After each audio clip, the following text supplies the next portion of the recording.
Aujourd'hui, on reçoit Louis-Antoine Lemire qui viendra de temps en temps nous offrir une chronique. Louis-Antoine, salut! Bonjour Julien. Ça fait plaisir de te revoir. Oui, ça fait plaisir. Alors, de quoi on parle aujourd'hui? Aujourd'hui, on va parler de notre sport national, bien sûr, du hockey, mais plus précisément, on va parler du tricolore. Donc, le Canadien de Montréal, tu le sais, ont connu un parcours quand même exceptionnel en série éliminatoire. Tiré de l'arrière 1-3 dans sa série face aux Leafs de Toronto, ont été en mesure de renverser la vapeur. Par la suite, un balayage contre les Jets de Winnipeg. Alors, quand... Oui, là, je veux juste interrompre une petite affaire assez intéressante. On va ouvrir l'usine à saucisses de A2M. On enregistre avant la 3e série. Hein?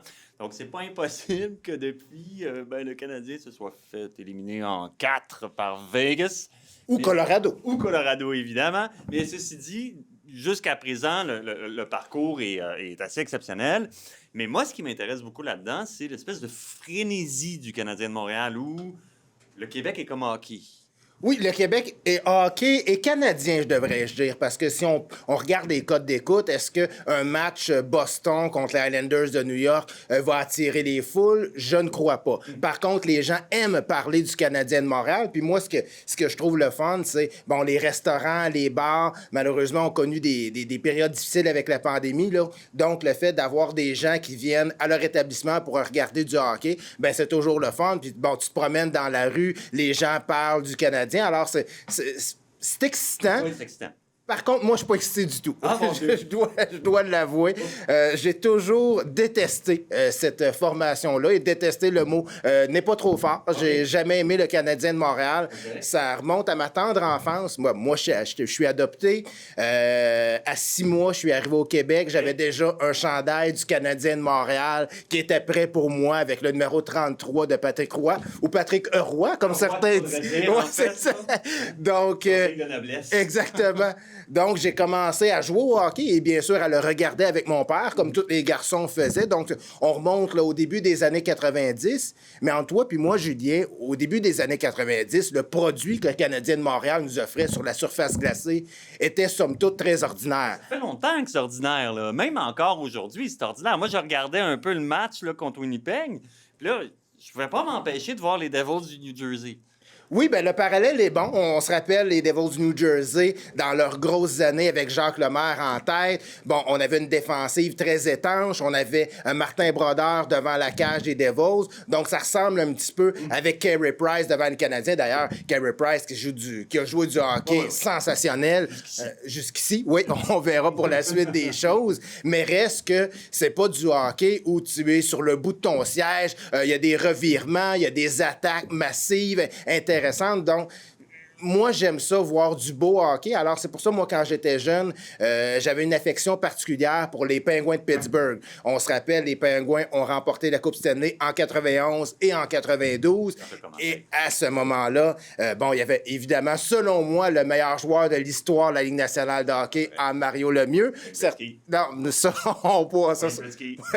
Donc, pour moi, c'est Mario. Ça va toujours rester Mario Lemieux. Évidemment, il était épaulé par un jeune Jaromir Jagr. Il y avait Ron Francis à cette époque-là, Kevin Stevens aussi, Tom Barrasso devant les filets. Bon, c'est sûr que les Pingouins gagnaient des matchs 6-5, 7-3, des choses comme ça. Mais c'est ça, c'est agréable à voir. Mais c'est ça, hein, ça me fait penser, tu en as fait référence un peu, ce qu'on est en train de se poser comme question. Est-ce qu'on est plus hockey ou on est plus Canadien? Manifestement, je pense qu'on est plus Canadien. Et moi, ce qui me surprend dans toute cette histoire-là, c'est qu'il n'y a pas de... Hein, 4 minutes? Il y a 4 minutes de fait. C'est déjà OK. Il n'y a pas de joueurs francophones, alors que cette équipe-là devrait servir de, je dirais, ciment identitaire pour la société québécoise. Est-ce que c'est vrai qu'il y a moins de joueurs québécois qu'avant? Est-ce que c'est un problème? Est-ce que c'est un problème? Pour moi, la réponse est non. Okay. Mais est-ce qu'il y en a moins qu'avant? Oui. J'ai fait des petites recherches. En 2000, il y a au moins 20 joueurs québécois qui ont joué un match avec le Canadien de Montréal. En 2010, on parle de 4. Et en 2020, on parle de 4. Okay. Donc, on voit qu'il y a quand même une énorme diminution. Comment qu'on peut expliquer ça? Ça peut être le recrutement. Est-ce que les recruteurs ont toujours été sensibles aux faits québécois? Peut-être pas. Mais tu sais, il y a des années, souvent, on revient avec l'exemple de Simon Gagné, par exemple, qui a été repêché en 1998. Bon, on aurait dû repêcher Simon, oui, mais cette année-là, le Canadien de Montréal ont sélectionné Éric Chouinard. Donc, c'est Québécois pour Québécois. Est-ce que moi, la solution peut-être pour le Canadien de Montréal, c'est que des fois, il y a des joueurs qui sont pas repêchés, qui sont juste invités au camp d'entraînement d'une équipe. On parle de Yannick Gourde, par exemple, avec Tampa Bay.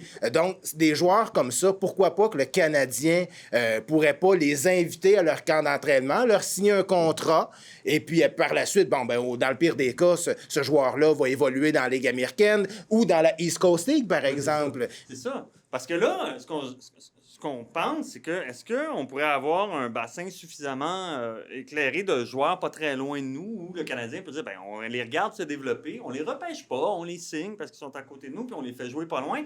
Puis la East Coast pourrait être une option parce que si je comprends bien, il y a une équipe qui va commencer très bientôt, là, être inaugurée très bientôt à Trois-Rivières. C'est bien ça? Effectivement.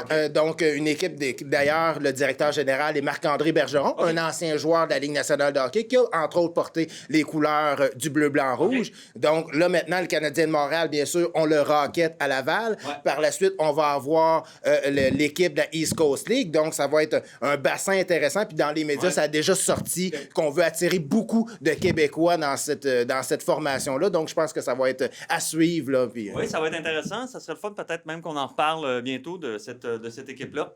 Louis-Antoine, merci beaucoup. On se parle bientôt. Merci, à la prochaine. Salut.